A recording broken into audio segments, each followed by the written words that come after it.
So this video is for AQA A-Level Business Studies and it's looking at Unit 3.8.1 and that is the Ansoff matrix. Now I've already done a series of videos on Ansoff and I've looked at all these 4 different strategies, market penetration, market development, product development and company diversification. This video is different. This video is going to be looking at exam technique and it's going to be looking at a 25 marker that has previously been assessed on the Ansoff matrix. Now the 25 marker is only going to consider 2 of the strategies. So let's have a look at it. So a UK business has experienced slow growth in sales in recent years. It's decided to achieve higher growth through new product development. Do you believe that this is a more risky strategy than market development? Justify your view.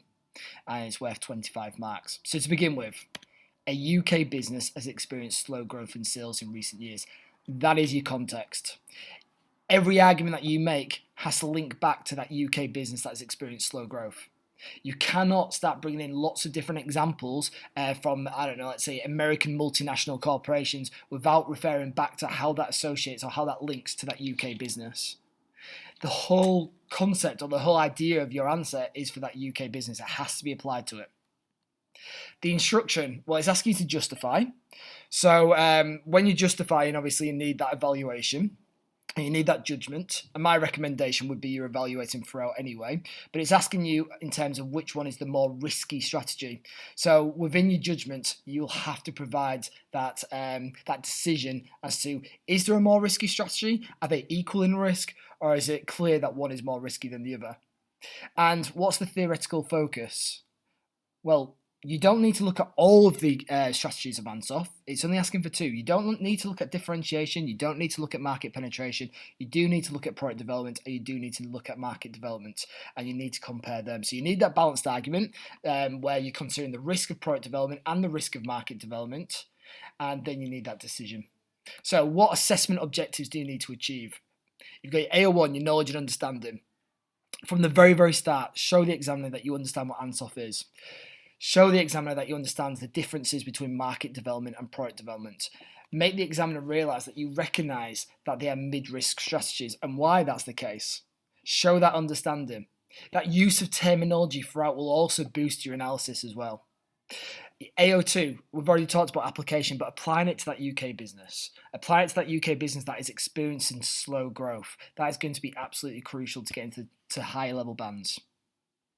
AO3, your analysis.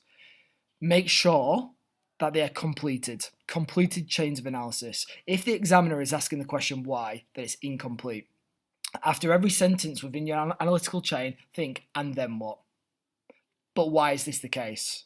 And try to, I suppose, make sure that you cover any question marks that the examiner might have. So it's going to be detailed chains of analysis to achieve that AO3. And finally, your AO4, your evaluation. Have you provided a judgment? Is it justified? Is it weighted? Evaluation, clearly it's the AO4 skill, so it's going to be the hardest to achieve. But that's why I'd also recommend trying to evaluate throughout your answers as well. So, the start of your answer, well, let's just focus on AO1 to begin with. Let's just, and you're not going to just get AO1 from a definition, but why not start your answer with a definition? So I've just put the Ansoff matrix was designed by Igor Ansoff to consider growth strategies for firms with reference to product and market. If a UK business is considering product development, then they'll be creating a new product in their existing market. Whilst market development will be entering new markets with their existing products. Straight away, you told the examiner what the differences are, what the Ansoff matrix is designed for, and there you go. You can get straight on with your analysis now. So in my analysis, I need to make sure it's balanced. So I need to say product development is risky, ... and give my analytical argument, applying it to the UK business. I also have to think about, but is it always going to be risky? What might it depend upon? And that's where I start to evaluate the point that I've just made. And I'm going to do the same for market development. So again, market development is risky, ... Make sure I've got that balanced argument. But then I'll look to evaluate it and say, but is market development always risky? What, again, might it depend upon? So, feel free to pause the video. But this is I'm not going to read it out to you because obviously it's a 25 marker, but have a look at it. I've put in bold some key aspects of the answer. So for example, in bold, I've put some key terminology. You'll see that I've talked about the UK firm. I think if I'm literally just saying if the UK business is experiencing slow growth in sales, then that's not application. You'll have a look at what I've done in terms of how it might be relevant to the UK firm, especially in later arguments. So even this bit here, the UK firm would have to consider why there is slow sales growth. Is it because the market is too saturated with increased competition? Is it because the market is maybe in decline? And then you've got my evaluative point. Nevertheless, many firms have seen success in such a strategy. So this might depend upon, I suppose, the industry that you're operating in. So if the UK firm was operating in a market known for technical innovation, then this would be an appropriate strategy with great potential growth opportunities still available.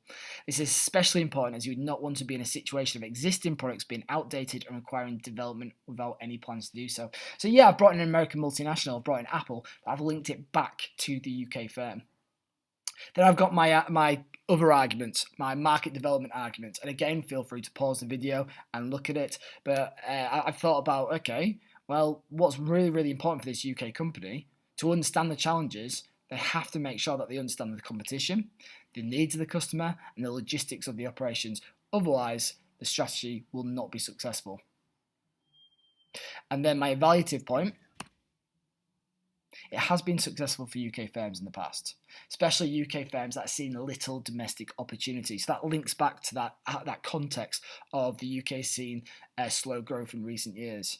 So if sales growth is limited in the UK, then it might be sensible to geographically target new market segments, and obviously in this instance, it would be abroad. It's also worth considering, I have put this on the previous slide, market development is not just international growth. Remember, market development is looking at those new market segments, how to target those new market segments, and it can be e-commerce, it can be m-commerce. So I have mentioned that again in my overall judgment as well. So this is going to be my overall judgment. Have you made a clear decision? I've seen answers where they've sat on the fence, and again, they've got all the evaluation marks because they've been very clear with sitting on the fence. They've said it's very, very difficult to determine because they're both mid-risk strategies. That's absolutely fine to do, but you just need to be clear. You need to be really, really clear. What I would probably try to suggest, though, is sometimes sitting on the fence, it can be quite hard to achieve in terms of the evaluation marks unless it's a very, very outstanding answer. If you're a little bit worried about dropping marks, I'd be a little bit clearer in terms of what I'm going to decide, what is going to be my judgment. And again, it just helped with that weighted justification. So I've said, and again, it is really, really difficult to decide which one's the hardest, but I've just gone for market development. But I've given weighted reasoning as to why. I've said that I believe that product development could be more expensive in cost because of the R&D that's involved. Market development will involve primary market research. It will involve heavy promotion, but you could argue so will product development, depending on the degree of product development and depending on the degree of market development. So it's also dependent on the strategy itself. Is it going to be cautious? If it's cautious, you could argue that you can move into new markets just via your choice of distribution channels, and it can be done in a very, very gradual way, and maybe even taking advantage of established distribution channels such as retailers in, for example, those foreign countries or on those apps and websites.